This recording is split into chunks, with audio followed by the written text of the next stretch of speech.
The body resists new thought because it recognizes it as change and is fearful. Humans are fearful of that which they do not understand. This has always been so. This is why there can be no such thing as salvation for humans that will come as a magical gift from a God we picture as sitting on a throne. Education is the only path to spiritual growth. This education can take many, many forms, but does need to be structured with progressive guidelines. As the body resists the new vibrations, it sets up a conflict of duality under which no part of a human form can function properly. Therefore, the decay process begins. This is different from the destruction that is caused by low vibratory fields. That kind of destruction is a clean destruction process, in that it does not reverberate into any neighboring fields. The decay process, set up by the duality which is caused by fear, is a general rotting of cells due to lack of oxygen, which cannot be fed to them through constricted blood vessels which have closed up to protect themselves due to fear of the higher octane content of the new fuel trying to come into them. This lack of oxygen is fatal to the human cellular structure. It is the one main cause of all disease, but there is no easy way to pump additional oxygen into every cell in a human body. By using vibrations fed into the system through sound, this can be accomplished, but still is not an easy task. In the future, there will be a healing machine invented that would balance a human being. The body would be hooked up to the machine, and levels of different chemicals, elements, vitamins, and nutritional guidelines would be very accurately checked. If one is low in a certain element, perhaps potassium, then as a piano tuner would pull up the pitch of the strings, this healing machine would also pull up the pitch of that element that is not up to pitch and balance the body.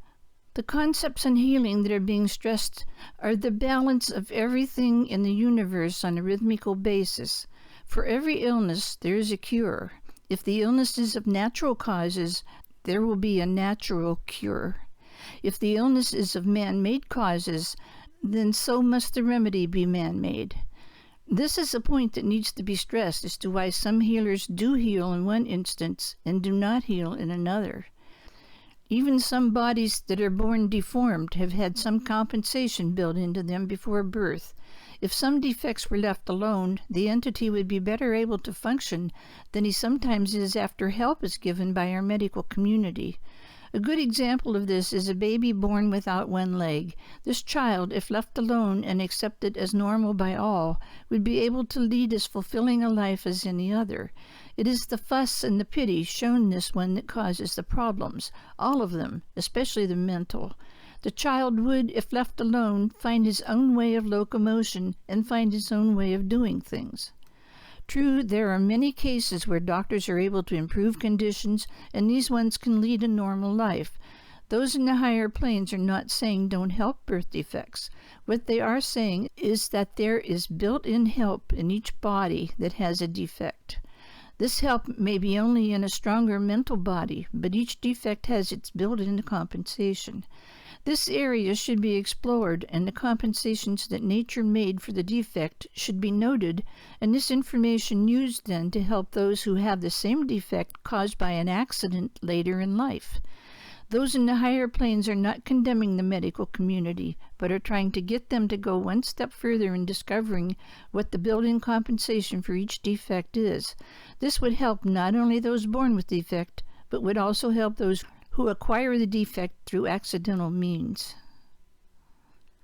If an individual's soul has reached his charted lifetime, no healing is going to help or should help. This soul's intentions should not be interfered with. This is up to each individual soul, and the choice to ask for a healing must be his own. He must not be forced or healed without his permission. This is a universal law. Some incarnating entities choose to enter the new baby before birth, thereby being present at the birth of the physical form and experiencing the thrill of the explosion out of the womb. These are the people who do not search all their lives for this feeling. They did not miss it, as do those who do not enter until after the physical birth. The ones who enter after this thrill do not get over the searching for it in the form of drugs or alcohol. until the blending has taken place between the animal-based brain-mind and the incarnating spirit. Even those who enter before birth do not always experience this thrill if drugs are used for the birth. When the time comes to leave the earth scene and return home, the spirit is the first to withdraw. It starts its process back into the tiny pinpoint of a black hole. As he explodes back into the black hole, he feels the thrill in his ethereal body, not his physical body. At the birth of a child on the earth plane, this thrill is felt in the physical body. At death, it is felt in the ethereal body, which is what you will be in until your next term to come back out of the black hole into a new physical form. The babe emerges from the womb and is slapped by the doctor to start the breathing process. This should be immediately explained to the baby because there is an old wise soul in this baby's body. If it is not explained at the time it's done, the old soul will most likely register this as a negative sensation, and the first wrinkle in the new shiny brain is a negative one. This fight or battle against negativity has to be started by the parents from day one of the new soul's life. It is a responsibility as great as or greater than taking care of the baby's physical well-being, such as bathing and changing a diaper. We would say that a babe who didn't always have a clean face or a dry bottom is better off than one who does, if he is constantly being reassured as to what is happening to this unfamiliar form he is in. This is very, very important. The first impressions on that shiny new piece of seed core must be positive reassurance. All expectant parents must understand this. These first moments of a babe's life are so important, and this is a place where the father could really serve everybody in those first few moments of the baby's life. As the baby is put to the breast to nurse, the mother needs to talk positively about the taste of the milk and what it is doing for the baby's body. She needs to explain that it is a taste of life, that it sustains life in the baby's body. The digestive system is a true seat of spiritual power. It is well designed and could be an easily functioning machine if thoroughly understood. All spiritual experiences will take place much easier when an entity's stomach is empty. We want humanity to realize that there is a direct tie-in to spiritual essence through the stomach of humans. This is an area that needs to be thoroughly researched. Remember, it was the splitting of the food factory that in the beginning distinguished the human form from the animal. The single stomach has a much more refined process than that of the animal, and works much more quickly to empty itself and send the contents on elsewhere. There is a reason for this. Everything about your body has a reason. When the stomach is full, it closes or blocks off certain openings or doorways into other dimensions to use the energy for processing the food. Therefore, this energy is not available to use for any other purpose until the digestive process is completed, to the point where these doorways can again be opened and the energy can flow through the stomach area instead of being dammed up. The stomach area is a seat of energy direction. In other words, it is comparable to a traffic cop that stands in the middle of an intersection and sends the cars on their way. The energy is pulled in through the digestive process and directed by the digestive process. Yes, even energy that is not in the form of food is still processed in the stomach area, not the head. This is why illness manifests itself in an upset stomach or sick in the stomach feeling as an initial sign of all disease. Vomiting is rejecting energy that does not harmonize. If it is not vomited up, it moves on to the bowels and wreaks its havoc there, either in stoppages or the opposite, diarrhea. It would help healers if they knew how things look to those on the higher planes when humans are going through stress, mental, physical, or emotional upsets. It's almost like a body is bleeding because this energy seeps away like blood flowing from a body that has been injured. This same deletion of energy from around a human's body then weakens that body.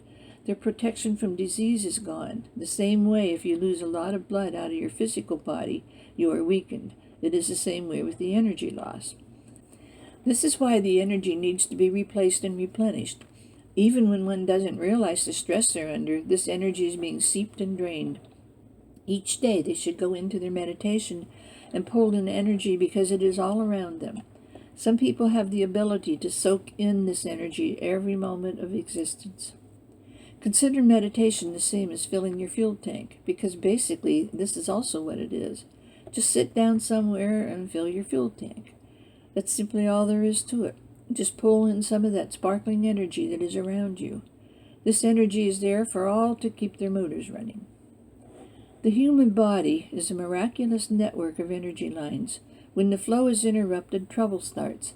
This is why, when all else fails, the doctor should look for power outages, the same as a lineman for an electric company has to trace the line to find breakdowns. There are many ways to do this, and some are already known and used. Ill health, mental and physical, starts in the mind. The energy particles feeding the seed core are not being attracted to the right places due to the shorting out of these energy lines. Remember, like should attract like. And when ill, this is not happening, so the seed core is not being nourished. The energy is running wild, so to speak, instead of moving in an orderly manner to the point where it belongs. If the benefits of medicine were related to energy lines, it would all be more effective. Even nutrition can correct the wrong orbit of energy, and also stimulation by chiropractic techniques.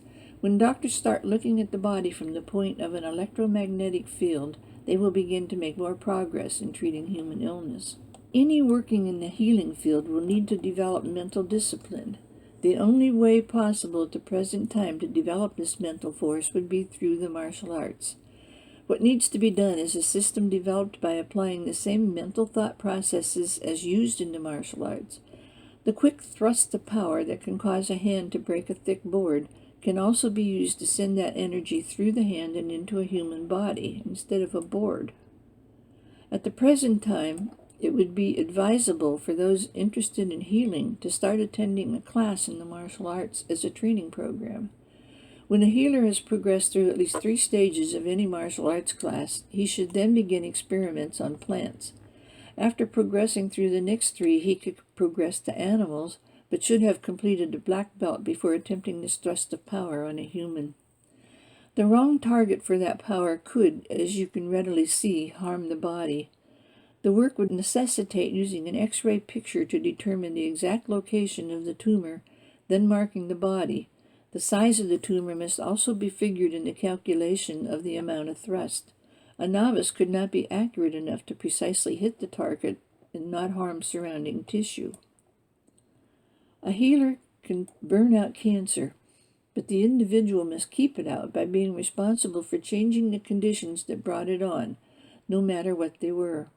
Healing will come to those who believe it will, or believe enough in one person's power to heal, as was the case when Jesus did his healings.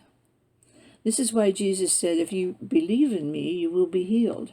He didn't just mean belief in his physical body. He meant the inner awareness of what he was saying. And those healed did possess this inner awareness, or they would not have been healed.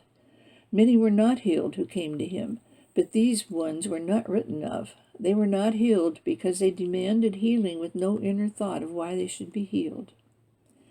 A healer can only heal that which was caused by an attitude that has been overcome.